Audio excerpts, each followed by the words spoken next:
Hey YouTube, it's Major G once again.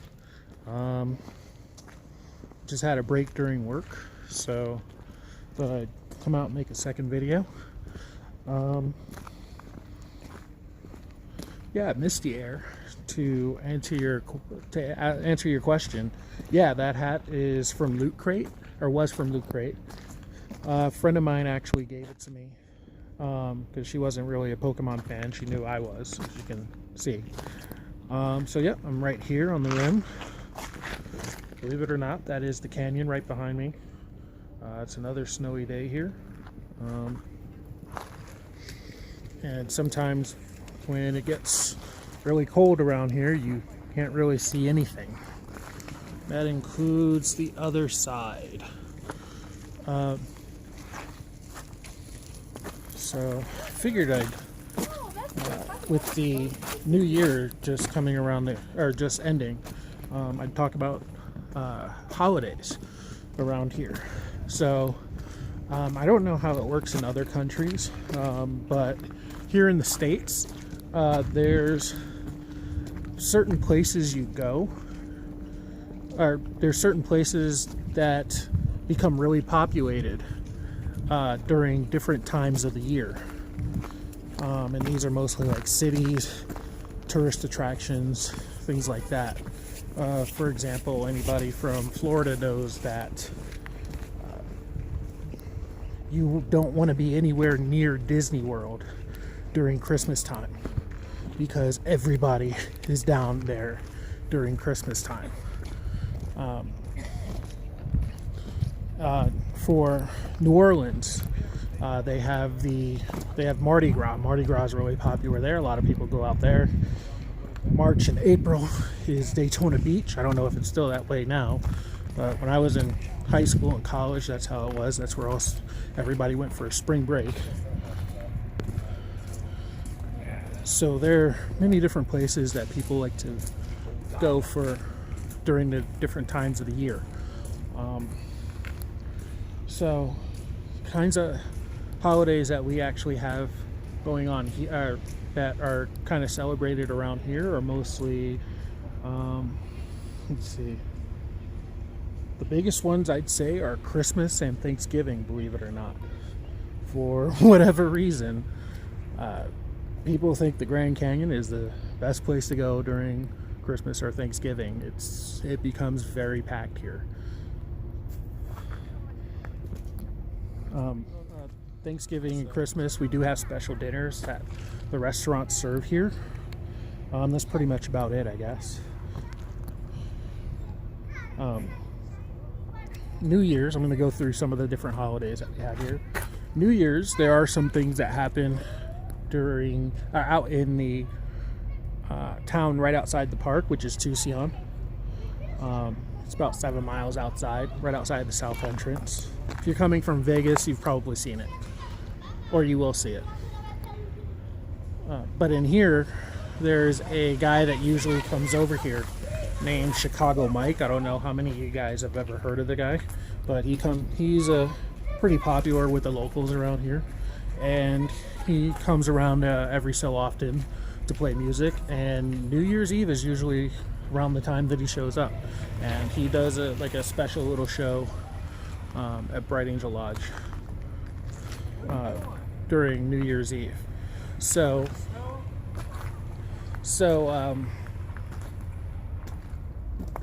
let's see.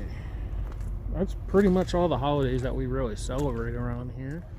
I guess along with the holidays, I can talk about how populated it becomes here. So during our off season, which is like when nobody's here, our off season is from about beginning of November out to the mid-February, end of February, and it's pretty dead here around that time. You can probably see a little bit around me. There's like not a lot of people around. There's like a few people, I'm guessing that's because that's when most kids are in school or something like that. But yeah, it's pretty dead around here. Rooms are pretty empty. Snow's falling. So it's very, very little populated. There's less employees here.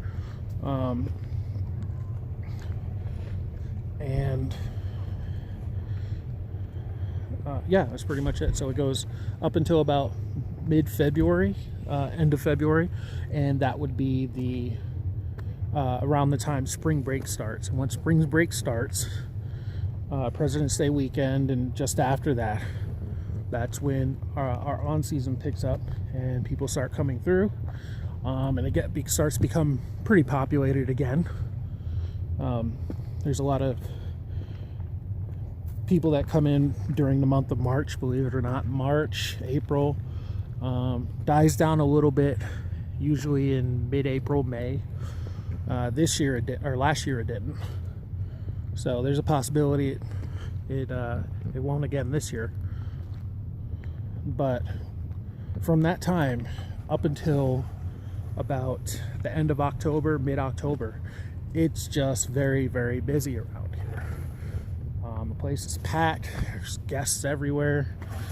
This place would be just lined up with people walking up and down here. And as you can imagine, most people that come here are Americans. We get all kinds of people, by the way, that come out here. Most are, of course, are Americans. They drive or fly, come in from, and the nearest airports, by the way, are Phoenix and Vegas. Both are about 250 miles away. So that's like a 4 or 5 hour drive. So they'll fly into either Phoenix or Vegas and then drive out, either rent a car or take a tour bus and come out here. And that's the majority of people. We also get a lot of Europeans. We get a very good international community, in fact. Well, not community, but population that come here. So if you ever wanted to learn, if you're ever trying to practice your language, if you're learning a different language, this is a really good place to be. In fact, when I was in college, for example, I took a few Japanese courses and I pretty much forgot all the Japanese that I knew, and I never used it up until I moved here. So now I'm speaking Japanese again, because we get a lot of Japanese tourists every day, pretty much. Surprisingly, we only had one group that came in today, but usually we have at least 2 or 3 that come in. That's a minimum, and they come in probably anywhere between 5 and 7 days a week. And we get all sorts of Asians. We get Chinese, we get Koreans. I know a girl who's fluent in French, and she speaks French to a lot of people, a lot of the guests that come here. Not as many. Well, from my experience, there hasn't been as many Spanish speakers as you might expect. I know in most places in the United States, you kind of need Spanish to get by, especially Southern California. You can actually learn Spanish and use it a lot, but this is one of the few places where you don't, from my experience, you don't actually use very much of it, not as much as some of the other languages at least. I know a guy who had been a German teacher, and he said he hadn't spoken as much German after he came, or he hadn't spoken as much German since he lived in Germany. So as much German as he spoke here. So yeah, we get a lot of people. We also get a lot of Brazilians, Germans, of course, people from the Netherlands. Yeah, just all sorts. And it's really interesting to be able to talk to that many people. It's really cool, actually. So now, most of the people that come here, as I said, are from Vegas. We also get some tours that are just kind of like on bus tours, just going throughout the country, going up into Utah, Colorado, the Northwest, things like that. But yeah, the majority of the people that come here on tours usually come on day tours from Las Vegas. So when you count those people, along with the ones who actually stay here and some of the ones who just live in the state or whatever and come up here, in total we get probably about 5 million visitors a year here on the South Rim. That's just the South Rim, that's not even counting the North Rim, which is a little bit more remote. And that one, by the way, I forgot to mention, we do sometimes get questions about whether or not the park closes. I'm standing here and it's January, so no, we don't close here on the South Rim. However, the North Rim does close. They are 1,000 feet higher, so like I said, we're 7,000 foot elevation, they're 8,000 feet. So they get so all this snow that we get here, they get feet. I actually spoke to a hiker that came up yesterday from the North Rim, and he said they had about 3 or 4 feet of snow right now. So they actually close.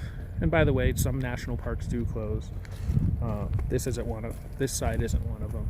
But the North Rim closes from, it's open, I should say, because it's easier to tell. It's open from May 15th through December 1st, or the first snow, or the first big snow, whichever comes first. So, but yeah, there are some national parks that do close. North Rim closes. I do know that Glacier National Park closes up in Montana. Yellowstone closes for the most part. I'm sure there are more, but I just can't think of any at the moment. But basically, Crater Lake, I forgot about that. Crater Lake closes out in Oregon.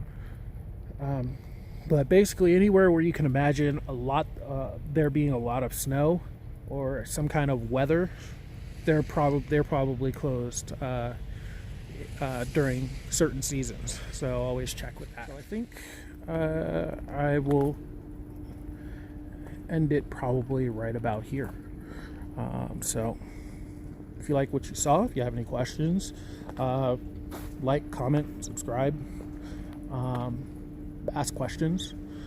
Be glad to answer any of them. All right, well, see you around YouTube.